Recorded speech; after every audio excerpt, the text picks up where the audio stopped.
I'm Sarah Maslin Nir of the New York Times, sitting in for Sam Roberts. Welcome to the New York Times Close-Up. This week, New York Times reporters Emma Goldberg joins me to discuss how generational and demographic shifts are reshaping politics in the New York City mayoral race. Later on, international reporter Erica Solomon gives an update on the security crisis in the Middle East. But first, New York City Democrats have been rocked by Zoran Mamdani's landslide primary win, defeating former Governor Cuomo by 13 points and shattering voter turnout records. Party leaders are now scrambling to block his path to the mayoralty, even as major unions now back him. And the fallout has spilled online as Cuomo and Adams urge each other to drop out of the general election. Joining me to discuss what it means so far for November is Times reporter Nicholas Fandos. Nick, welcome. Glad to be here. A lot has happened, a lot of unexpected stuff with this Democratic primary, and the fallout keeps happening. Tell us where we are now. Yeah, so the primary is now over, but the race very much is not. Zoran Mamdani is the Democratic nominee for mayor, as you mentioned, which would normally make him the de facto, not only frontrunner, but basically mayor-elect. In the last several cycles, being the Democratic nominee has just meant you're a shoo-in to win the general election. But this year is different because you have Mayor Adams, the incumbent, who has halfway gotten himself out from a cloud of scandal, running as an independent to try to win a second term. And you have Andrew Cuomo, who was the runner-up by a distant second in the primary, contemplating running this fall on a third-party ballot line. There's another independent in the race too, Jim Walden, and a Republican, Curtis Sliwa.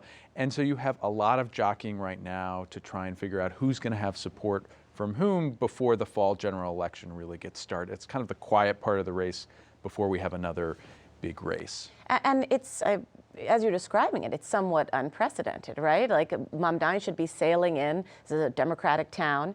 And yet these former Democrats now running as independents, they're jockeying for that second shot at this.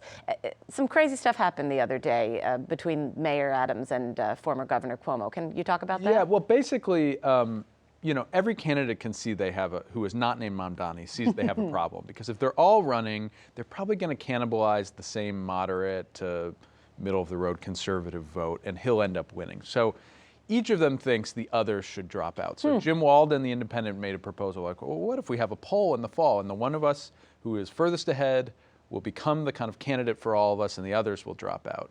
Well, then it seems that Governor Cuomo called Mayor Adams and said, well, you need to drop out. And Mayor Adams said, that's the height of, absurdity and of arrogance. You need to drop out, Governor Cuomo. I'm the sitting mayor. You just got trounced in the primary. Who are you to say? So we're kind of back where we were. Former Governor David Paterson, who was a Democrat, went out and gave kind of a strange press conference with some allies of Mayor Adams, where he didn't endorse a candidate, but he said basically, if both of you, Adams and Cuomo, stay in the race, we're going to lose to this other guy, and I think he's dangerous for New York City. So I think the apt word might be flailing right now. The kind of establishment and anti-Mamdani forces, which are part of the business community, part of the Democratic establishment, certainly Cuomo and Adams, are trying to figure out what they're going to do. But so far, everybody's putting their own interests first, which I think will just help Mamdani in the fall. There was a terrific line in some of our reporting, which was, they all basically in principle agree with this poll idea that whoever's the front runner, as long as it's not them who has to drop out. Right, Yeah. exactly. And it's, in that way, it's kind of a game of chicken. And we don't know if somebody is going to drop at the last minute or they're just going to run into each other. Meanwhile, Mamdani is gaining steam. I think he's secured some really interesting union endorsements. Talk to me about his candidacy. So he obviously in the primary was something of a polarizing figure. He attracted a very large following, but incited a kind of strong opposition as well from certain parts of the Democratic Party who don't like, say, his proposals to tax the rich or are concerned that his criticism of, the war in Gaza somehow might be threatening to Jews in New York. Since you would typically expect after he'd win the nomination for the party to really fully coalesce around him.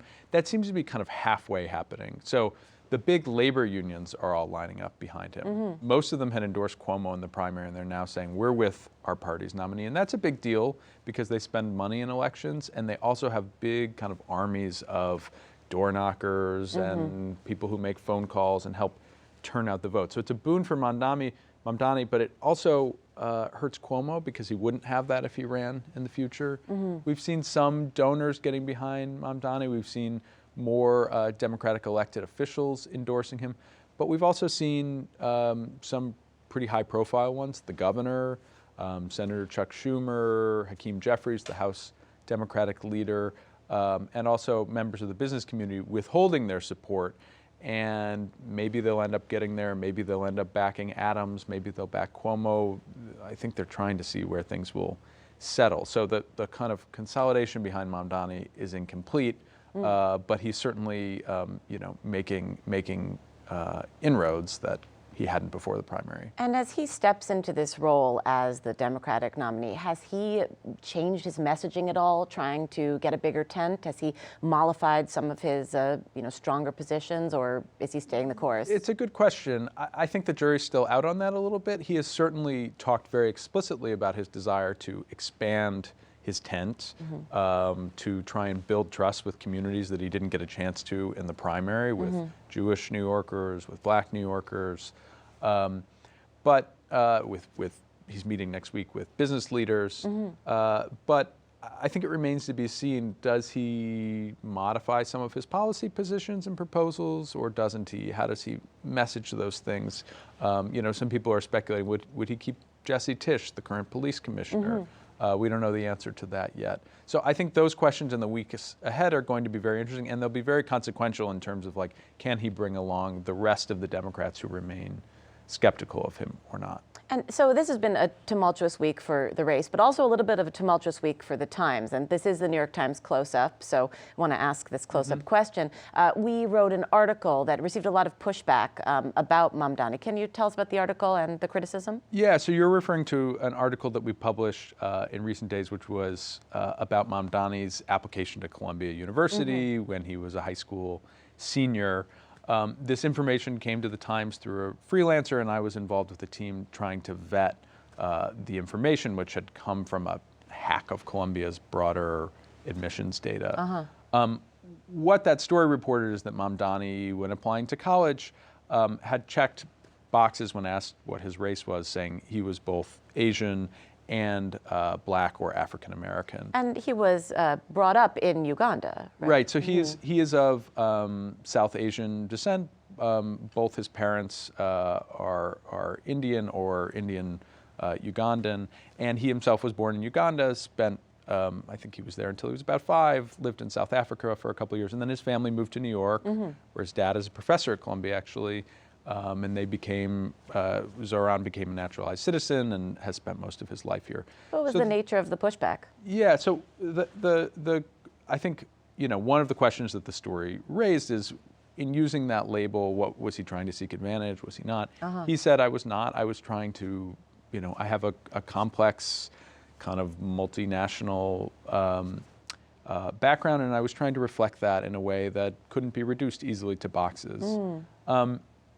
The pushback on the story, I think, is in different buckets, and people are certainly entitled to feel the way they have. The Times has defended the story, but the pushback has been about: is this really newsworthy? Do we care that much what this guy did when he was 18 years old? He didn't even get into Columbia, as it turns out. And then there's been questions about the source of the information, which came via hacked material. And was passed through an intermediary who, the Times granted anonymity to, but identified via this person's pseudonym Twitter handle, which their Twitter account has all kinds of controversial views on it. And people are like, why are you taking information from this person? Now, as a newspaper, we take information from all sorts of people, savory and unsavory, and our job is to vet it. And in this case, the Mamdani campaign, Mamdani himself confirmed this is real and spoke with us about it. Corroborated it, indeed. And so we decided to go forward. But readers obviously are entitled to their views about the newsworthiness of that and what we should have done. Thank you for the clarity on that. It's certainly been interesting to follow. Do you feel, back to the race, that Adams or Cuomo are learning from the errors that got them in this position, right, that had Cuomo losing by such a large amount, and evolving their campaigns and trying to do better? Yeah, I think for each of them, it's a different story and a different set of challenges. I think the jury is still out on if Cuomo is learning. I think he's going to have, I wrote a piece after he lost where a lot of people were basically saying, including his own aides and some of his closest allies, that he was the problem.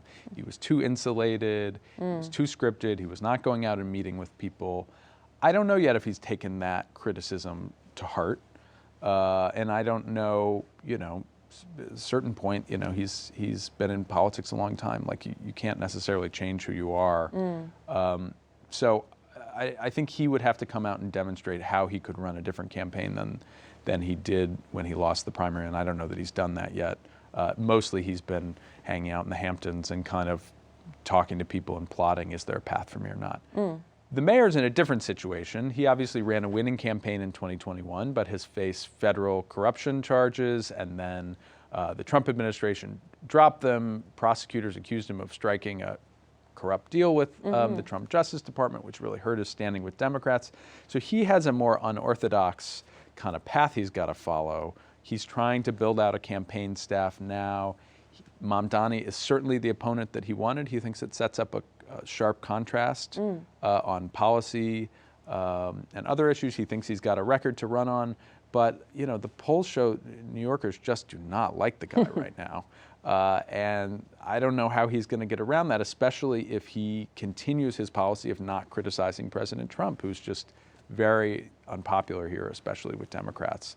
Well, thank you so much, Nick. We look forward to more of your excellent reporting. Coming up next, a look at how millennials, immigrants, and women are challenging the old guard in politics.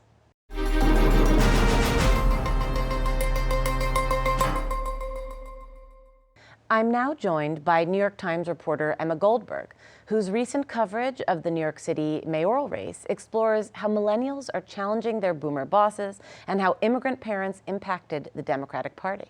Emma has also written about the conservative effort to woo young women, new coalitions and energies reshaping the city and our country's politics.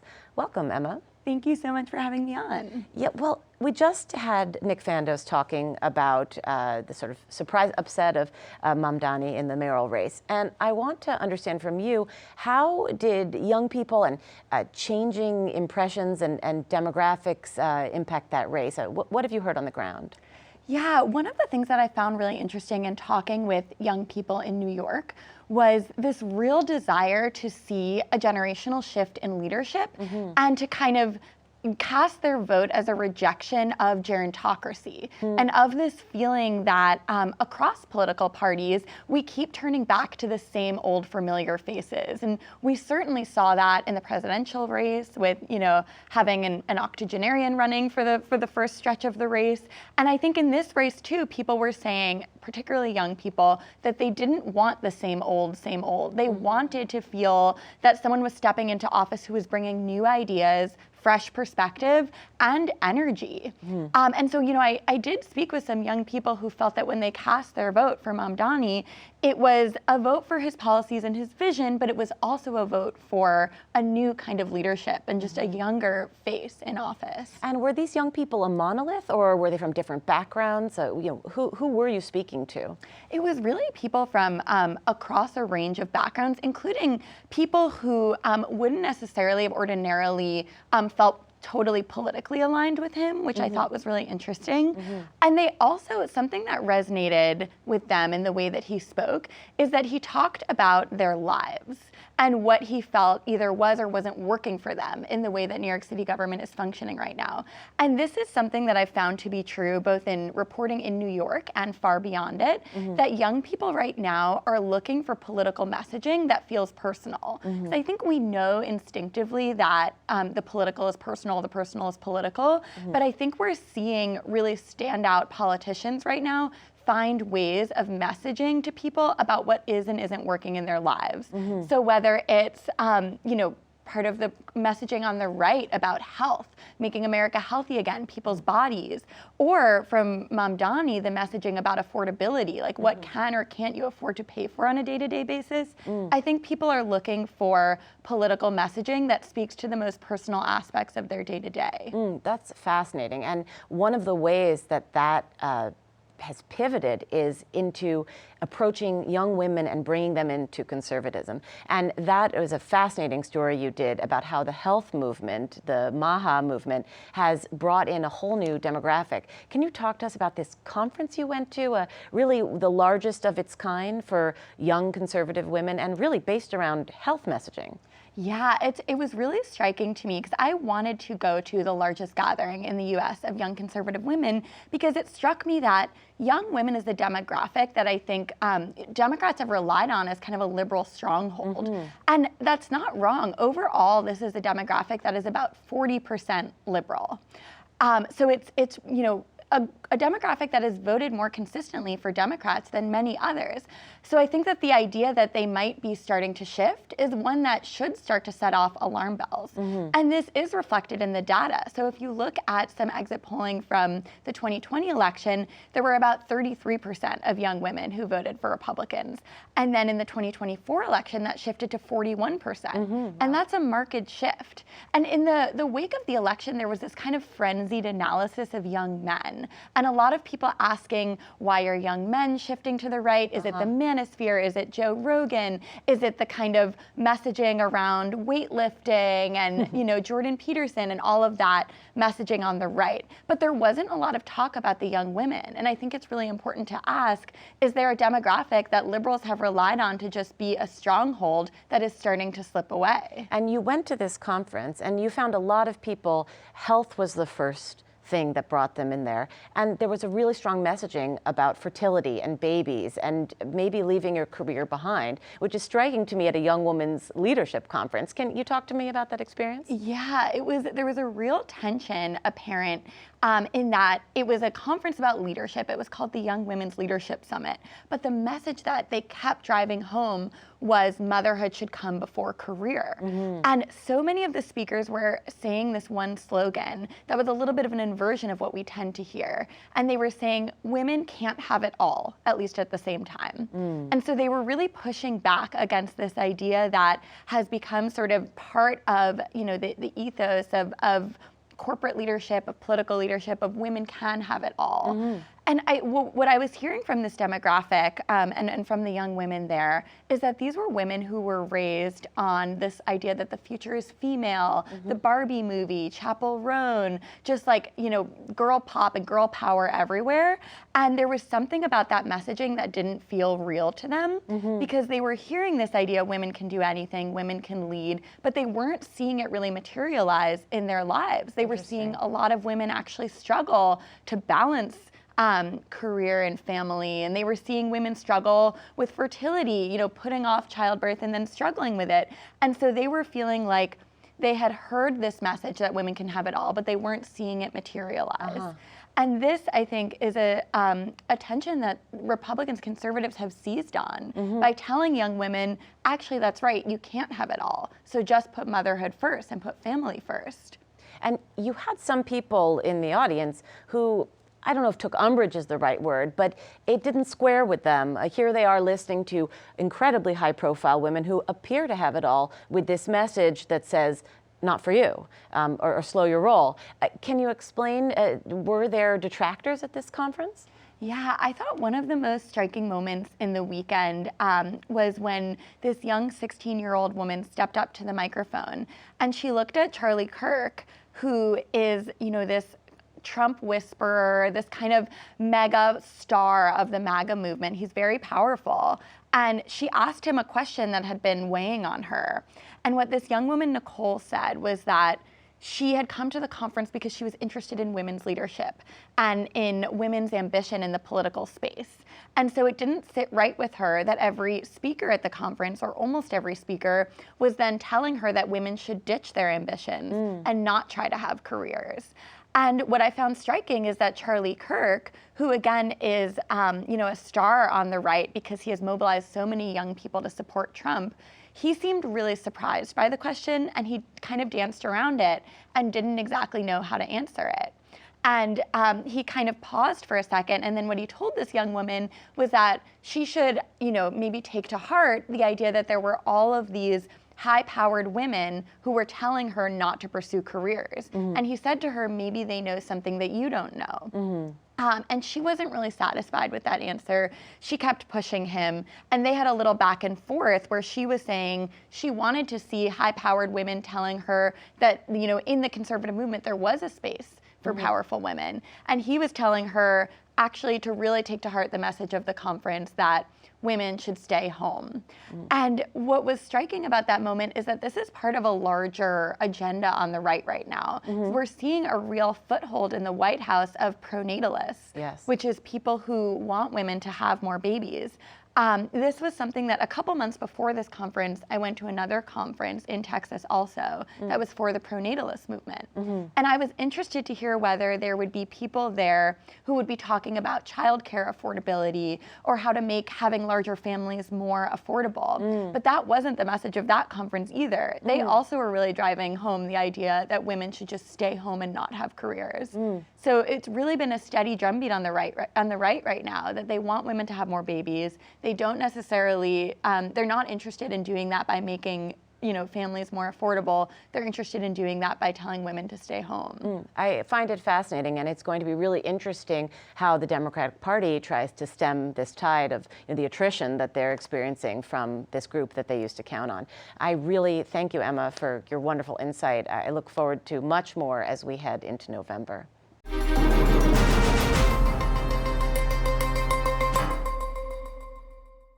Finally, I'm now joined by New York Times Middle East correspondent Erica Solomon for an update on the Middle East. Erica has been focused on the fast-evolving crisis surrounding Iran's nuclear program and its global ramifications. Welcome. Thanks for having me. A pleasure. Now, back us up, because this is a fast-evolving situation, and I want to understand, where are we now? What is the state of Iran's nuclear program after these attacks? Can you clue us in right there? There's not a lot that we know about what is left of Iran's highly enriched uranium, which is sort of the core of the issue today. The question has been whether or not Iran could use its nuclear program to build a bomb. That highly enriched uranium is the key to making that bomb. And there's two parts of the debate right now that are ongoing between intelligence and nuclear experts. One is the actual uranium itself. Where is it? There's around 900 pounds of highly enriched uranium that could be used to make a bomb, and we're not sure where that is. The IAEA, that's the UN's nuclear watchdog, has said that they were told by Iranian officials they would move that material if they felt it was under threat, which surely they would have been aware it was after it began striking the country on June 13th. So where is that? We don't know. Latest assessment from French intelligence, which came out earlier today, was that maybe a little bit of that uranium has been destroyed or disappeared, but most of it, they believe, is somewhere held by Iranian officials. And it's such a small amount, it could have been moved, according to the IAEA, in the trunks of cars. So how to that in a massive country where 90 million people live is a big question. It's almost like finding a needle in a haystack.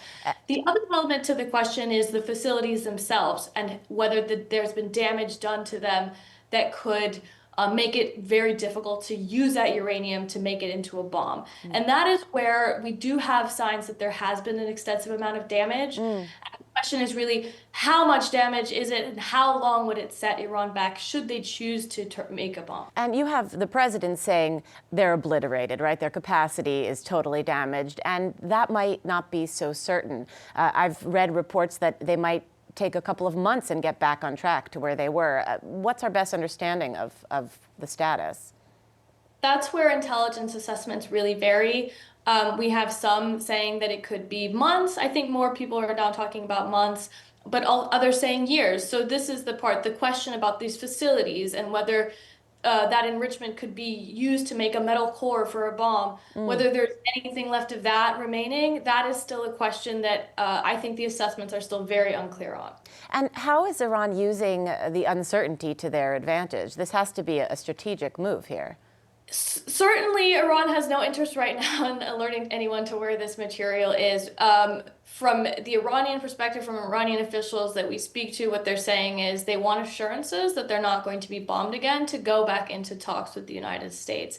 They don't feel, from their perspective, that they have any kind of guarantees that if they go back to the negotiating table with President Trump's envoy, that they can make a deal that won't potentially be undermined by a new round of strikes.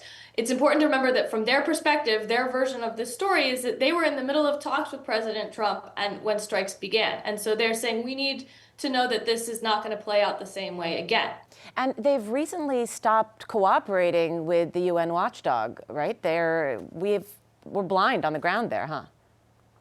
That's correct. So there was these tensions around before the strikes happened, actually just a day before. The IAEA had passed a resolution saying that Iran was not being transparent enough about what it was doing with its nuclear program, that there was this question about this amount of highly enriched uranium and what they were doing with it that was unclear. I should also stress that in their report, they said they didn't have any evidence that there was any systemic effort to make a weapon, and that's a point the IAEA has tried to make very clear now, given everything that's happened. Their report did say they don't have evidence of that. But nonetheless, this laid the groundwork for a resolution by the IAEA, and the next day Israel began its strikes. Iran says that Israel used that resolution as a justification to start its strikes. Obviously, we can't know what exactly happened, but this is how Iranian officials portray it, and they say that therefore they don't have confidence that they can allow the IAEA to stay. They say that they basically accuse the IAEA of facilitating a war on the country. Oh, wow, fascinating. And how has the lack of international oversight changed perceptions of Iran? I don't think it's actually changed much right now. And the reason for that is the question immediately after the strikes were completed, after the truce was announced by President Trump, was what is Iran going to do now? Nobody thought that they were going to remain transparent with any type of international watchdog. Regardless of your perspective on Iran or its nuclear program, it just makes sense that if they were using this as a kind of negotiating tool or self-defense, depending on the perspective, there's no chance they're going to openly tell everyone what they're doing when they feel like they're under threat. And what's next? I mean, how does the international community get back involved in monitoring Iran? Can it ever? What is the next move here to assure these things don't happen again? So the law that was recently passed in Iranian parliament says that the Iran Supreme National Council can decide to allow in international monitors again. That's important. It's sort of it's the most important body for security decisions in Iran. And so there is still a path where inspectors could be allowed back into the country. They've kind of created an off-ramp, but in the sort of under the vestige of a very sort of harsh reaction to what they describe as this betrayal. And so there is still room for international inspectors to come back, but it's a very tense relationship right now. The popular sentiment among government supporters in Iran is very hostile to the IAEA. So there is, that will have to be bridged. What the Iranians say they want is guarantees. They say these strikes not only hit our facilities, they killed nuclear scientists. We want to know that this won't happen again, and then we could change the law. So that is what they are saying is needed. Well, thank you, Erica. We look forward to more of your reporting from a rapidly changing part of the world. That's it for this edition of Close Up for the New York Times and CUNY TV. I'm Sarah Maslin Nir, sitting in for Sam Roberts. And don't forget, download the CUNY TV app where you can catch our weekly program on the go, anytime, anywhere.